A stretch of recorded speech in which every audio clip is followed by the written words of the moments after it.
میرے مولا حفاظت کر فلسطین کے مسلمان کی۔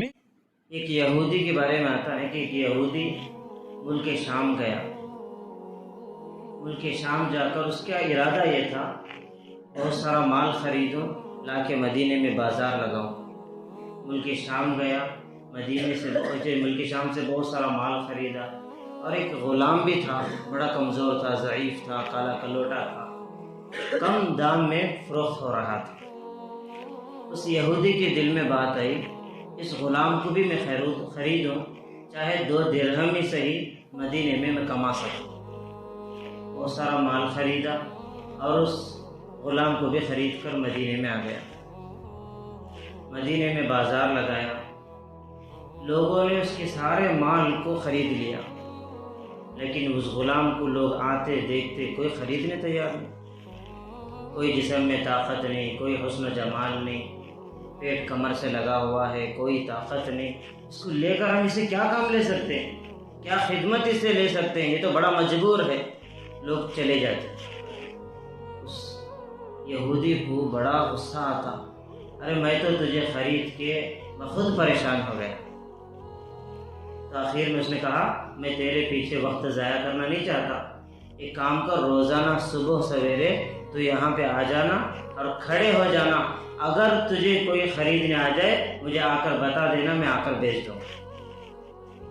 انسانیت کا، انسانوں کی کوئی قیمت اس وقت تک نہیں تھی جب تک اللہ کا دین دنیا میں، اللہ کا دین آیا تو ہر چیز کی قیمت بڑھ گئی۔ وہ غلام روزانہ آ کے کھڑتا، مکھیاں چاروں طرف، کوئی اسے اپنے پاس بلانے تیار نہیں، کوئی اس کے پاس کھڑے ہونے تیار نہیں، نہ کوئی پانی پلانے تیار، نہ کوئی کھانا کھلانے تیار۔ اب وہ دھوپ میں کھڑا رہتا، نہ اسے اپنے رب کا پتہ، نہ اسے کوئی دنیاوی علم، کسی چیز کا کوئی تعلق نہیں۔ جس طرح ہمارے یہاں گائے بیل کھڑے رہتے اس طرح وہ کھڑا رہ جاتا۔ لوگ گزرتے رہتے، کوئی اس کے قریب کھڑنا بھی گوارا نہ کرتے۔ وہ جو غلام جہاں کھڑتا تھا عزیز دوستو، اس کے ہو بہو سامنے ایک مکان تھا، ایک گھر تھا۔ اس گھر میں ایک نوجوان لڑکی رہتی تھی جس کا نام علماء نے کتابوں میں سبیتا بتایا ہے۔ سبیتا نامی ایک لڑکی تھی، وہ روز اسے دیکھتی تھی اور بڑا اسے ترس آتا تھا، غم آتا تھا کہ بیچارہ کیسے کھڑا رہتا ہے، کوئی پوچھنے تیار نہیں، کوئی کھلانے تیار نہیں۔ اس کے دل میں بات آئی، میرا نفع ہو یا نہ ہو میں اسے خرید لوں، کہ کچھ نہ کچھ بیچارے کا بھلا ہو جائے۔ گرمی میں کھڑا رہتا ہے، سورج پورے آب و تاب کے ساتھ اس کے اوپر اپنے شعاعیں پھینکتا ہے۔ تو یہ سبیتا نامی لڑکی گئی اور اس غلام کو خریدنے کی بات کر رہی تھی۔ وہ غلام خوشی کے مارے دوڑ لگایا اپنے آقا کے پاس اور اسے کہا کہ مجھے کوئی خریدنے آئے۔ جو اس کا آقا، اس یہودی آیا اور اس نے کہا کہ بہن، جتنے میں لایا ہوں اتنے میں بھی آپ لے لیں تو آپ کا احسان ہوگا۔ سبیتا نامی اس لڑکی نے اس غلام کو خرید کر اپنے گھر لے کر آ گئی۔ اب اس غلام نے جو ہے وہاں رہ کر کچھ کام کرنے لگا تو اس عورت نے کہا، تجھے کام کرنے کے لیے میں نے خریدا نہیں، بلکہ میں تو تیری حالت کو دیکھ کے خریدا ہے، چند دن تو پہلے اپنی صحت تو اچھی بنا، اسے ایک اپنی اولاد کی طرح پالا۔ یہاں تک کہ اس سبیتا نامی کی سخاوت، رحم دلی پورے جو ہے مدینے میں مشہور ہو گئی۔ ایک یہودی مکے سے جس کا نام عبداللہ بن سلام تھا، وہ مدینہ آیا تھا کچھ کام سے۔ اس نے دیکھا کہ سبیتا کے بڑے چرچے ہو رہے ہیں مدینے میں، تو اس نے اپنا نکاح کا پیغام اس لڑکی کی طرف بھیج دیا۔ اس لڑکی کے گھر والوں نے بخوشی قبول کر لیا اور نکاح کے لیے تیاریاں شروع ہو گئی۔ جیسے ہی اس مکے کے رہنے والے یہودی عبداللہ بن سلام سے اس سبیتا نامی کا نکاح ہوا، عبداللہ کو تو جانا ہے۔ جب وہ جانے لگی تو غلام کونے میں کھڑے کے رو رہا ہے کہ میں کہاں جاؤں، نہ میرا کوئی گھر ہے نہ دار ہے، میرے ماں باپ بھی تم ہو، میرے سب کچھ تم ہو، اب میں اکیلا کیا کروں۔ تو سبیتا نامی عورت بھی جو ہے ذرا قطار رونے لگی کہ میں بھی مجبور ہوں، میں تجھے کیسے لے جا سکتی، ان کی دونوں کی گفتگو چل رہی تھی، عبداللہ بن سلام کی نظر پڑی تو اس نے کہا اس غلام کو بھی ساتھ میں لے لو، ہم مکے میں رکھ لیں گے۔ اب یہ غلام ملک شام سے آیا تھا مدینہ، اب مدینے سے مکے کو چلے گا۔ مکے میں جا کر رہنے لگا۔ وہ جو یہودی تھا عبداللہ بن سلام، وہ کاروبار میں حضرت عثمان غنی رضی اللہ عنہ کا دوست تھا۔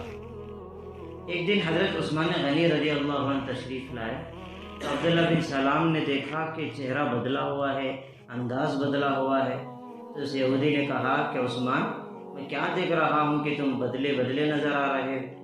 تو حضرت عثمان غنی رضی اللہ عنہ نے کہا کہ بھائی تجھے کیا بتاؤں، اب ہم مل کے نہیں رہ سکتے، میں نے ایک خدا پر ایمان لایا ہے، میں نے ایک خدا پر ایمان لایا ہے، میں نے اسلام قبول کیا ہے۔ لیکن حضرت عثمان سے اتنی محبت تھی اس یہودی کو، اس نے کہا میرا دوست کسی چیز کو پسند کرے میں نہ کروں یہ ہو نہیں سکتا، چلو میں بھی اسلام قبول کرتا ہوں۔ حضرت عثمان غنی رضی اللہ عنہ کو بڑی خوشی ہوئی، اس یہودی کا ہاتھ پکڑ کر اللہ کے محبوب کے دربار میں گئے، کلمہ پڑھا کر وہ بھی صحابی بن گئے۔ جب وہ عبداللہ بن سلام جو مسلمان ہوئے اپنے گھر میں آئے تو اپنے بیوی سے اسلام کی باتیں بیان کی۔ وہ تو عورت پہلے ہی رحم دل تھی، بڑے اخلاق والی تھی، تو اس عورت نے بھی کلمہ پڑھ کے مسلمان ہو گئی۔ جو غلام سامنے جو کھڑا ہوا غلام کہنے لگا آقا کا جو دین ہے غلام کا بھی وہی تو دین ہے، غلام کون سا الگ مذہب اپنائے گا؟ تو غلام کھڑے کھڑے غلام نے بھی کلمہ پڑھ کے مسلمان ہو گیا۔ تو ملک شام سے نکلا تھا مدینہ، مدینے سے آیا مکہ، اور اللہ نے اسلام سے سرفراز کر دیا۔ پھر ایک دن عورتوں کے درمیان مستورات میں بیان تھا اللہ کے محبوب کا۔ اللہ کے محبوب نبی علیہ السلام بیان کرنے کے دوران ایک غلام کو آزاد کرو گے اللہ کیا اجر دے گا اس پر بیان کیا۔ تو سبیتا نامی عورت گھر میں آئی، غلام سے کہا کہ بھائی آج میرے لیے اللہ کو راضی کرنے کا بہترین ذریعہ ہے، اپنے اعمال کو بڑھانے کا ذریعہ ہے، اپنی جنت بنانے کا ذریعہ ہے، میں تجھے اللہ کے لیے آزاد کرتی ہوں۔ وہ غلام پھر رونے لگا، تم آزاد کرو گے تو میں کہاں جاؤں، نہ میرا کوئی گھر ہے نہ دار ہے۔ پھر اس سبیتا نامی عورت نے کہا اللہ کے محبوب نبی علیہ السلام کے پاس چلے جاؤ، وہاں بہت سے غربا رہتے ہیں، بہت سارے لوگ وہاں رہتے ہیں، تم جاؤ نبی کی صحبت میں بیٹھنا، قرآن سیکھنا، ایمان اپنا بنانا، اپنا تعلق اللہ سے مضبوط کرنا۔ ابھی کمزور غلام اللہ کے محبوب نبی علیہ السلام کی صحبت میں گیا، اصحاب صفہ میں شامل ہوا۔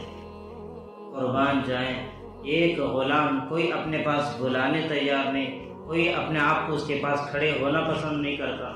اب یہ غلام آیا، اللہ کے محبوب کے صحبت میں بیٹھنے لگا، اللہ کے دین کو سینے سے لگایا، قرآن کو ایسا سیکھا، اللہ نے اس کی زبان پر ایسا قرآن جاری فرمایا اور اس کا ایمان اتنا مضبوط ہوا۔ عزیز دوستو، ایک وقت ایسا آیا کہ مدینہ منورہ میں وہ غلام مسجد نبوی کے مصلی پر کھڑے ہو کر نماز پڑھا رہا ہے، اس کے مقتدیوں میں عمر بن خطاب کھڑے ہوئے۔ عمر بن خطاب کون غلام، جس کی کوئی حیثیت نہیں۔ پھر ایک مرتبہ جب حضرت عمر رضی اللہ عنہ کو نماز فجر میں نیزہ مارا گیا، زہریلا نیزہ، حضرت عمر رضی اللہ عنہ گر گئے۔ اتنا زہریلا نیزہ تھا، ایک ظالم آدمی جو ہے نمازی کی شکل میں آ کر پیچھے سے وار کیا تو وہ نیزہ پیٹ سے نکل گیا، جو دوا ڈالتے وہ باہر نکل جاتے۔ حضرت عمر رضی اللہ عنہ کو بڑی فکر تھی امت کی، بڑے بڑے اجل صحابہ کو بلائے، کہا کہ میرے بعد خلافت کا معاملہ ہے، کیا کریں؟ صحابہ نے کہا آپ کے بیٹے عبداللہ ابن عمر ہیں۔ صحابہ تھے، اپنے بیٹے کو خلیفہ بننا حضرت عمر پسند نہیں کی، خلافت دینا پسند نہیں کی، کہا نہیں، بلکہ میں 6 صحابہ کے تقریباً نام حضرت عمر پیش کیے، ان 6 آپس میں بیٹھ کے مذاکرہ کر لیں، ان میں جو اسی باتوں کے دوران حضرت عمر کا جملہ کتابوں میں لکھا ہوا ہے۔ وہ جو غلام تھے وہ غلام کا بہت کم عمر میں انتقال ہو گیا۔ حضرت عمر کہنے لگے آج وہ ملک شام کا غلام زندہ رہتا، خطاب کے بیٹے عمر کو میرے اپنے بعد کسی خلیفہ کو ڈھونڈنے کی ضرورت نہ پڑتی، اس غلام کو 22 لاکھ مربع میل کا خلیفہ بنا کے چلے جاتے۔ اس واقعے کو بتا کر علماء کہتے ہیں لوگوں اللہ کے دین کو سینے سے لگاؤ گے اللہ تمہیں بھی عزت کی چوٹیوں پر پہنچائے۔ آج دنیا بھر میں مسلمان